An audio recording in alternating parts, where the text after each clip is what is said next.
여러분 안녕하십니까? 채널K 뉴스입니다. 트럼프 행정부는 오늘 북한은행 10곳에 대해 무더기 제재를 가했습니다. 지금까지 북한에 취한 제재 중 가장 강력한 제재로 행정명령 서명 후 불과 5일 만에 이루어진 첫 조치입니다. 26일 연방재무부는 농업개발은행, 제1신용은행, 진명, 하병은행, 고려, 상업은행 등 8개 북한은행을 제재 대상으로 지정하고 이들 은행의 중국, 러시아, 홍콩, 리비아 현지 지점에 근무하는 북한인 26명도 제재 명단에 올렸습니다. 이 밖에 조선중앙은행과 조선무역은행도 제재 대상으로 지정했다고 밝혔습니다. 이번 제재 대상 발표는 앞으로 외국 금융기관의 대북 거래 차단을 위한 사전 단계로 알려졌습니다. 미 정부는 북한과 직접 거래를 제한하는 것만으로는 충분하지 않을 경우 북한과 거래한 제3국의 기업까지 제재하는 사실상의 세컨더리 보이콧을 시행할 방침입니다. 북한은행과 거래하는 외국 금융기관을 미 금융망에 접근하지 못하게 하는 것입니다. 이를 통해 외국 은행들이 북한과의 거래를 중단하게 함으로써 북한의 핵미사일 개발에 사용되는 외화 유입 통로를 완벽히 봉쇄하겠다는 게 미 정부의 계획입니다. 스티븐 무누신 재무장관은 성명에서 평화롭고 비핵화된 한반도라는 우리의 광범위한 목표를 이루기 위해 북한을 완전히 고립화하려는 전략을 한 단계 진전시킬 것이라고 말했습니다. 연방 상원 공화당 주도의 새로운 드림 법안이 추진됩니다. 공화당의 이민 정책에도 큰 변화를 보이고 있습니다. 트럼프 대통령은 이번 법안을 지지하고 있는 것으로 알려졌습니다.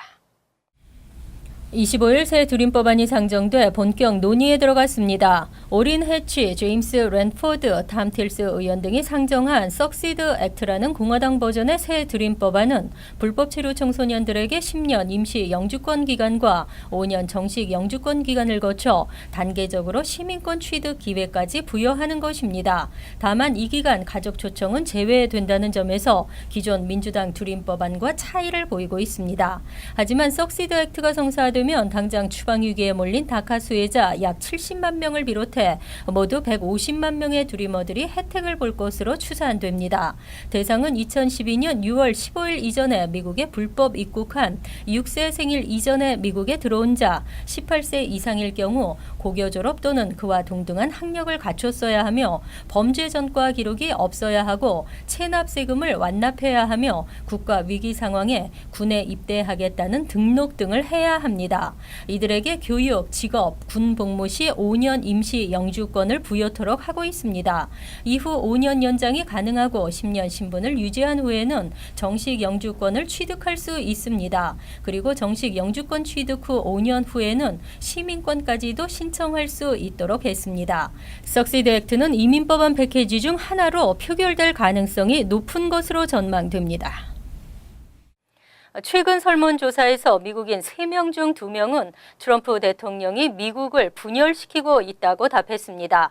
트럼프 대통령이 국가 연주 도중 무릎을 꿇은 프로풋볼 선수들을 해고하라며 욕설까지 퍼부으면서 체육계가 반발하고 시민단체는 트럼프 대통령을 소송했습니다.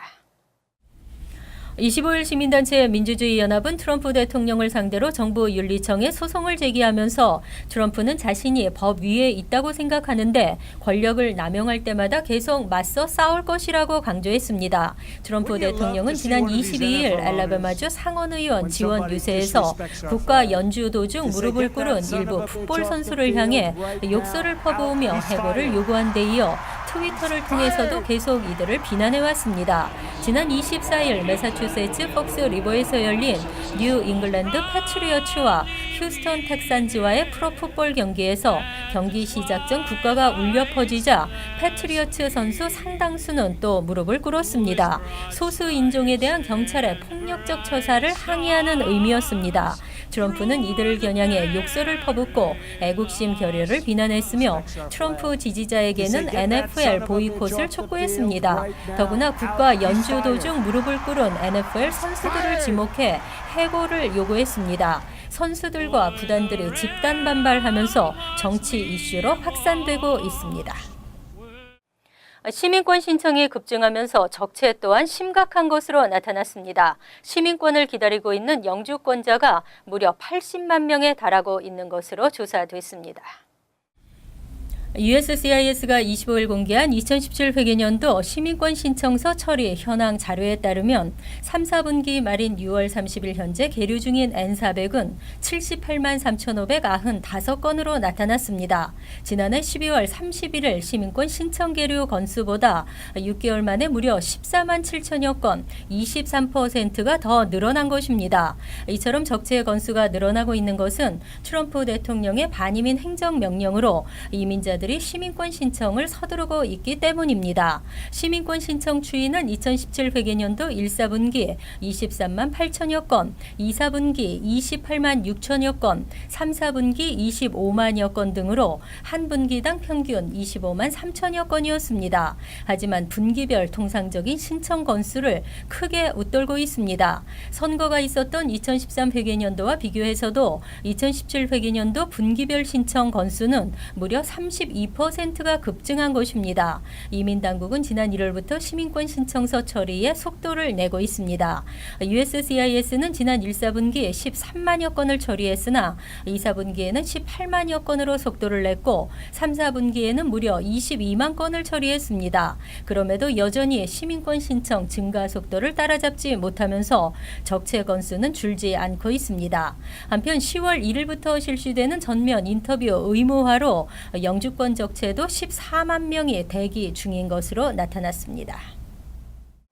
지난 18일 플러싱에서 MTA 버스와 추돌 사고를 일으킨 저가버스 달리아 사건을 계기로 저가버스의 안전 불감증이 대두됐습니다. 차이나타운 저가버스들이 달리는 시한폭탄인 것으로 드러났습니다. 교통부 운행 기록에 따르면 달리아, 이스턴코치, 이글버스 등 3개의 저가버스 업체의 각종 교통법규 위반 상황이 심각한 것으로 나타났습니다. 특히 달리아의 경우 다른 버스 업체보다 위험도가 83%로 높게 나타났으며 이스턴코치, 이글버스도 위험도 77%, 63%로 나타났습니다. 달리아는 지난 2년 동안 제한속도를 15마일 이상 초과하는 등 위험 운전이 총 7차례 적발됐습니다. 제한 속도보다 15마일을 초과한 것은 교통부 규정상 심각한 위반 사항입니다. 또한 달리아는 지난해 커네티컷 카지노로 가던 중 버스 전복 사고를 일으켜 수십 명의 부상자와 함께 1명이 사망했습니다. 이스턴 코치는 지난 2년 동안 과속 10차례 정지와 신호 무시가 4차례 적발됐습니다. 이글버스 역시 과속 10여 차례에 앞차를 바짝 쫓아가는 테일게이팅, 그리고 규정을 준수하지 않은 차선 변경 등으로 다수 적발됐습니다.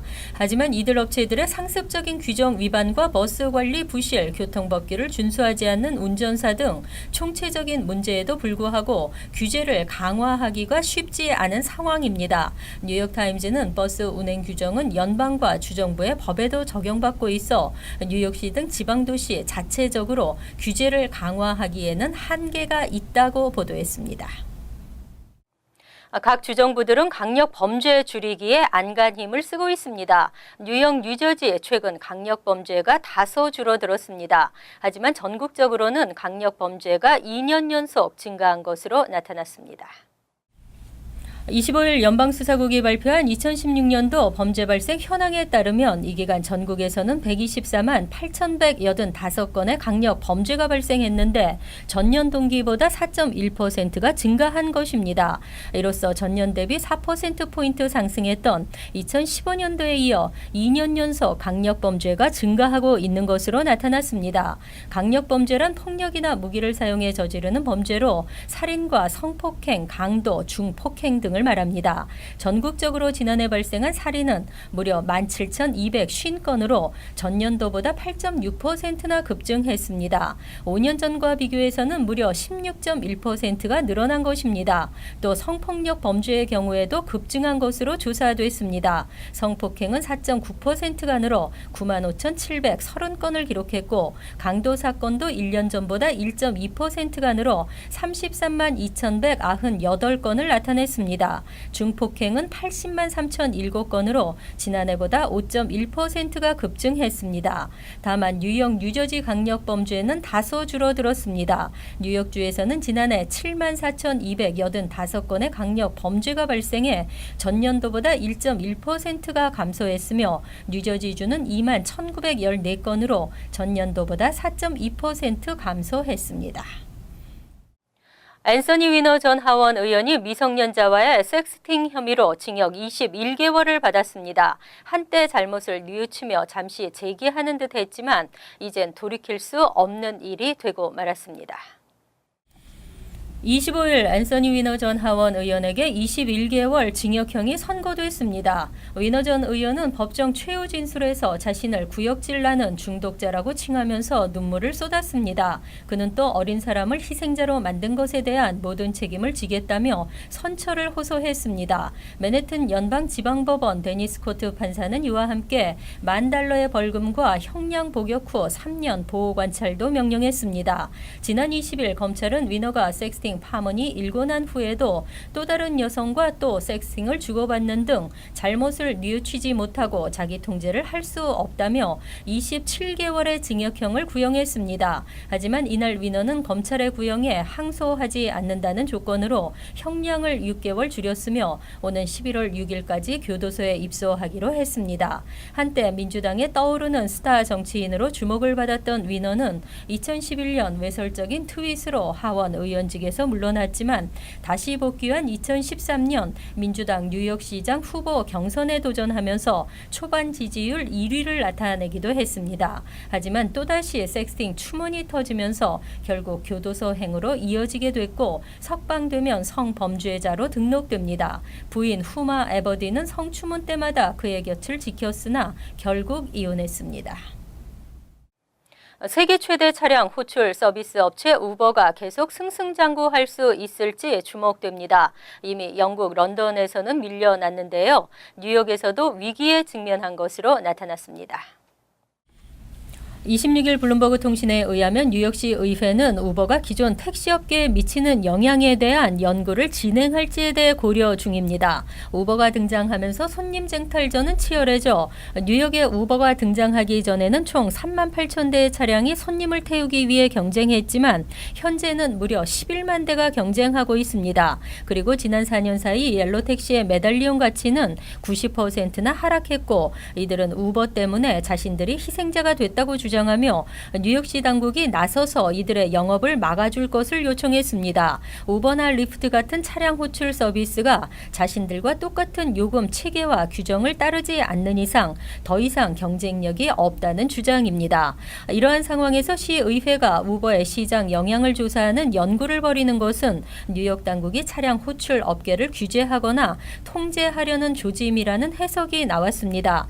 파이낸셜 타임스에 의하면 우버의 라이벌 업체인 리프트는 이를 기회로 해석하고 우버 영업 중단을 결정한 런던을 거울 삼아 런던 교통 당국과도 깊이 있는 논의를 벌이고 있습니다. 소식통에 따르면 리프트는 해외 도시로 사업을 확장하기 위해 물밑 작업 중인 것으로 전해졌습니다. 이어서 LA 지역 한인사회 소식입니다. LA 카운티에서 웨스트나일 바이러스에 감염돼 7명이 숨지면서 보건당국이 대책 마련에 나섰습니다.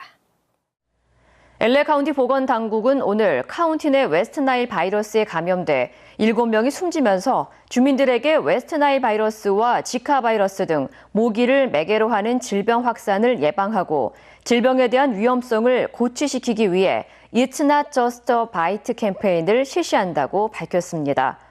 당국은 캠페인을 통해 주민들은 모기가 활동하는 새벽과 황혼 시간에 외출을 자제하고 외출 시 스프레이와 로션 등 모기 퇴치제를 사용할 뿐만 아니라 마당과 집 주변에 모기가 서식할 수 있는 고인물을 없앨 것을 당부했습니다. 한편 현재까지 카운티 내 웨스트나일 바이러스에 감염된 환자는 98명으로 이 가운데 6명이 숨졌으며 최근 롱비치시에서 바이러스에 감염돼 1명이 숨지면서 웨스트나일 바이러스 사망 환자는 모두 7명으로 집계됐습니다. 네바다주와 한국과의 운전면허 상호 인정 약정이 추진되고 있습니다.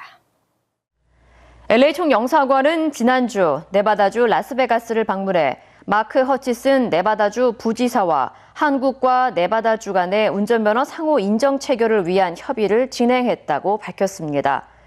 LA 총영사관 측은 한국과 네바다주의 인적 교류와 투자 증진, 그리고 국민과 주민들의 편익 증진을 위해 운전면허 상호 인정의 필요성을 강조하고 당국의 관심과 협조를 당부한 것으로 알려졌습니다.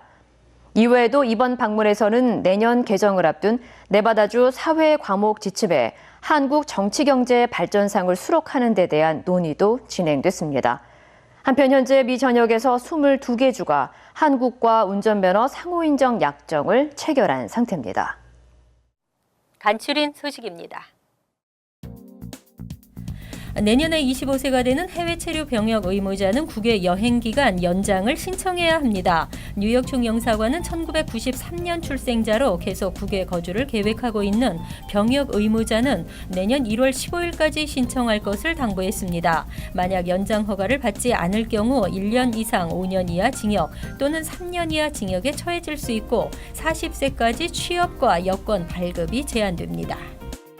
10월 7일 뉴저지 포트리 로사닥 팰리세이드 인터스테이트 파크에서 워커톤이 열립니다. 워커톤은 글로벌 어린이재단 뉴저지 지부가 주최하는 기금 모금 걷기 행사입니다. 참가자들은 오전 10시에 모여 허드슨강을 따라 앨리슨 파크 잉그루드 피크닉 장소를 거쳐 다시 출발점으로 3마일을 걷게 됩니다. 참가비는 $20, 기금은 1마일당 $5이고 후원 금액은 제한이 없습니다.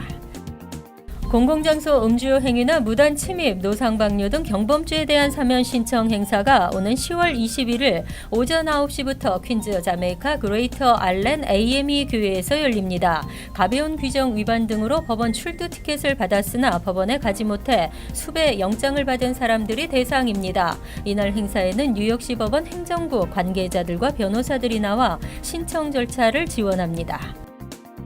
뉴저지주 공공사업국에 따르면 뉴저지 남부 지역에 전기 및 가스를 공급하고 있는 애틀랜틱 시티 일렉트릭스와 사우스 저지 가스가 요청한 공공요금 인상안이 승인됐습니다. 이에 따라 10월 1일부터 애틀랜틱 시티 일렉트릭스 고객들의 전기세가 4.03% 인상되고 저지 가스는 월 평균 97센트 또는 1.2%의 가스비가 인상됩니다.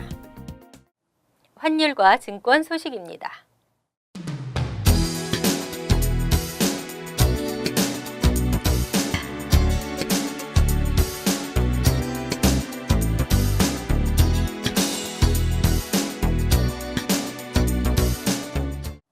이어서 날씨입니다. 수요일은 대체로 맑겠고 간간히 흐리겠습니다. 낮 최고 기온은 84도, 섭씨 29도, 밤 최저 기온은 68도, 섭씨 20도로 예상됩니다. 목요일은 가끔 흐리는 날씨이지만 덥지 않겠습니다. 금요일은 화창한 날씨에 선선하겠습니다. 이상으로 채널K 뉴스를 마칩니다. 채널K와 함께 편안한 하루 되시기 바랍니다.